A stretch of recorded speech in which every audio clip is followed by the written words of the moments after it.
Niko ibintu bimeze turi ku mugoroba wa tariki 15 z'ukwezi kwa 10 mu 2025 twongeye kwinjira mu burasirazuba bwa Repubulika Iharanira Demokarasi ya Kongo ku mirongo y'imbere ku rugamba ku makuru mashyashya yongeye kutugeraho muri aya masaha aho tuje kuri iyi mirongo y'imbere ku rugamba rero ngo dusangire amakuru mashyashya agezweho kandi yihutirwa. Icyo ngusaba no kunyemerera tukinjirana muri aya makuru nkagenda nkugezaho incamake turaza kuba tugenda twibanda ku buryo burambuye, ariko kandi nkagusaba ngo uze kunyemerera twinjirane mu makuru yacu arambuye kugira ngo uze kurushaho kuba ugenda usobanukirwa gatano kuri kagenzi kako. Twihuse muri Kivu y'Amajyepfo, sosiyete icukura amabuye y'agaciro yibasiwe n'ibitero by'indege za FARDC, abarenga 200 bakaba bahasize ubuzima. Ibi turabyumva mu makuru yacu arambuye mu kanya gato cyane. Nako kandi ku rundi ruhande umwe mu bayobozi rwose mumwe mu bayobozi wo mu nzego zibanze ahangayikishijwe n'ibizaba ku baturage batuye mu midugudu ya Chanchikilo. Anga birumvikana n'inyuma y'imirwano ikaze cyane yabereye muri ibyo bice, ariko kandi amadubu ya mama 23 akaba yaje gukoreramo ibidasanzwe. Ibi nabyo turabyinjiramo mu kanya gato cyane, ugende ubasha kurushaho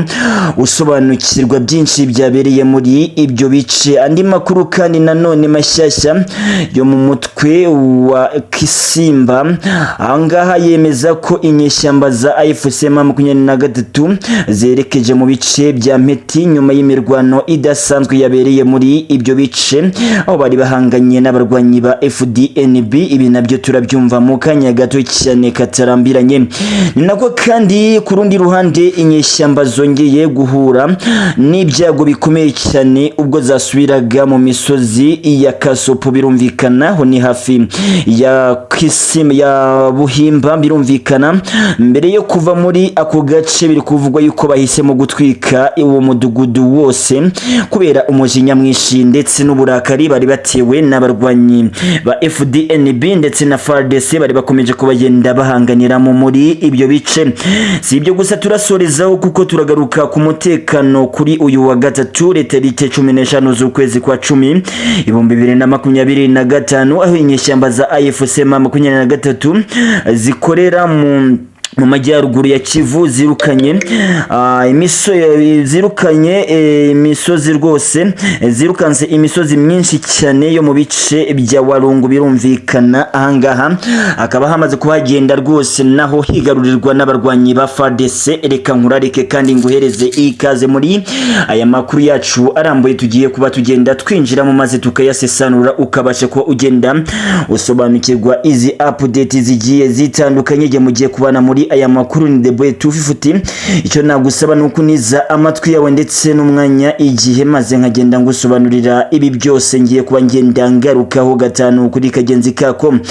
Muri Kivu y'Amajyaruguru rero birumvikana n'urugamba rudasanzwe, urugamba rukomeye rwaje ko rugenda ruhitana ubuzima bw'abatari bake, aho societe civile icukura amabuye y'agaciro birumvikana cyangwa se zahavu ayangaya yaje ko igenda yibasirwa n'ibitero by'indege za FARDC. Birumvikana ni indege z'intambara zo mu bwoko bwa Sukhoi 25 ndetse na drone zihuta cyane zo mu bwoko bwa CH4. Izi ngizi zo zaje kuba zigenda zifashishwa ahangaha ubwo zagabaga ibitero birimo aba baturage ndetse n'abarwanya b'amadubu ya mama 23 bakomeje gucukura zahabu muri ibyo bice. Kandi bikavugwa yuko izi nyeshyamba z'amadubu ya mama 23 ubwo zageragezaga kwigwanaho ngo zimahanure izo ndege zarimo kubarazaho bikomeye cyane, zaje ko zigenda zimwe zigirwa karasi n'abarwanyi ba FARDC, abandi bakagenda batwikwa n'ibisasu byoherezwaga n'indege zarimo zirasa ku buryo budasanzwe ndetse zikagenda zibahitana zirimbura ndetse kandi zikabimura muri ibi bice vuba na bwangu. Andi makuru aravuga ko umwe mu bayobozi bo mu nzego zibanze ahangayikishijwe n'ibibazo n'ibizaba ku baturage bo muri ibyo bice mu midugudu ya Canzikilo. Birumvikana ni nyuma y'imirwano yahinduye byinshi cyane, nyuma y'imirwano ikaze yaje ko igenda iba muri ibice bya Canzikilo. Umuhanga rero abarwanyi ba 23 bakabagiye gutya rwose bagahindura inzu z'aba bombi imiyonga, nyuma yuko bari bamaze kubagenda babona yuko aba baturage batakibashyigikiye kandi batakiri ku ruhande rwabo, biyemeje ko babarwanye kandi bakabasubiza inyuma. Ni nyuma yuko abaturage bo muri ibyo bice bya Canzikilo bagaragaje yuko bashyigikiye abarwanye ba FARDC ndetse na FDNB, bikagenda birakaza abarwanye ba AFC M23 bagahitamo gutangiza urugamba muri ibi bice kugira ngo aba bombi bagende bahura n'uruva gusenya, nk'uko amakuru aturuka muri ibyo bice akomeje kuba agenda abitangaza. Ariko kandi andi makuru mashyashya yo mu mutwe wa Kisimba birumvikana yemeza ko inyeshyamba za AFC M23 zerekeje mu bice by'umujyi wa Mpeti. Ni nyuma y'imirwano yabaye ahagana isa 9 z'amanywa, ubwo ibintu byari bimeze nabi, ubwo ibi byose byatangiraga. Ibi byose rero byatumye rwose ingabo za FDNB zari zihanganye n'aba bombi zaje kuba zigenda fata icyemezo cyo kwataka ndetse no kugota aya maduwe ya M23 muri ibi bice.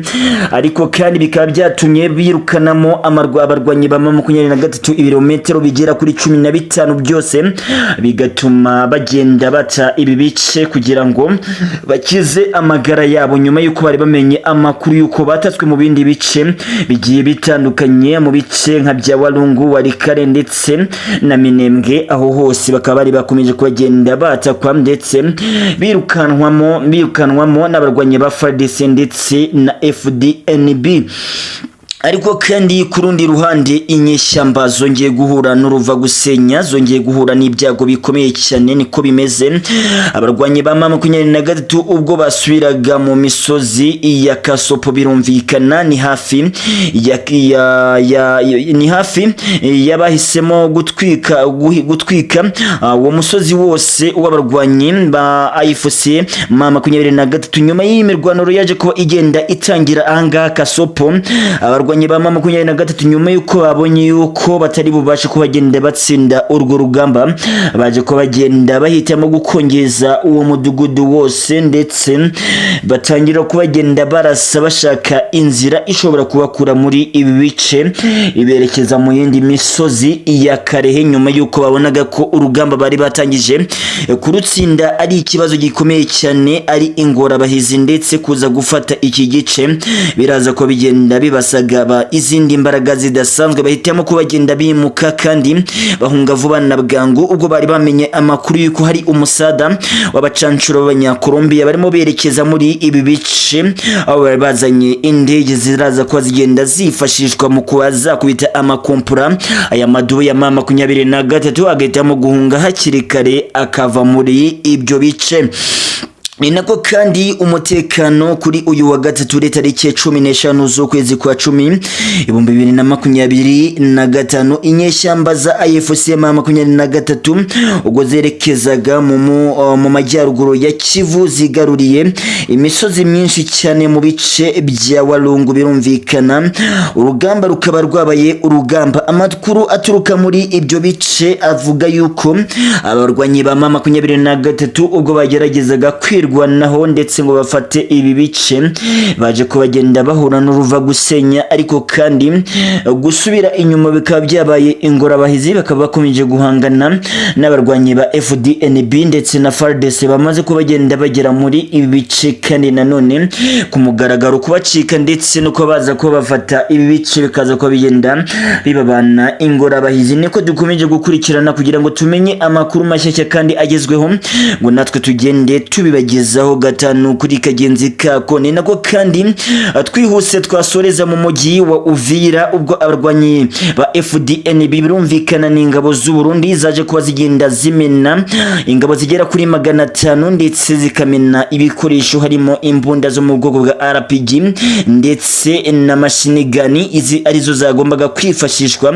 n'abarwanyi ba FDNB ubwo basanganiraga ingabo z'ububirigi zamaze kugera mu mujyi wa Uvira mu rwego rwo kwataka abarwanyi b'amaduwe ya mama 23 ndetse n'umutwe wa Red Tabara uherutse kugerageza kugaba ibitero mu gihugu cy'u Burundi ariko bikaza kubigenda bibananira. Iki gitero kigapfubya kitaragira aho kigera bikaza kubigenda bituma batera umujinya Ndayishimiye Evariste umuyobozi w'igihugu cy'u Burundi waje kuba agenda afata icyemezo yuko agomba kubasanga muri iki gihugu cya Repubulika Iharanira Demokarasi ya Kongo by'umwihariko muri uburasirazuba akagenda abacanaho urufaya nk'uko we akomeje kuba agenda abyitangariza. Nkubwira ngo wibuke gukanda subscribe, share ndetse na comment ulayikinge kugira ngo ujye ugerwaho n'izi nkuru tukugezaho umunsi ku munsi z'umutekano, politike ndetse na diplomasi utapfa kuba ugenda usanga ahandi.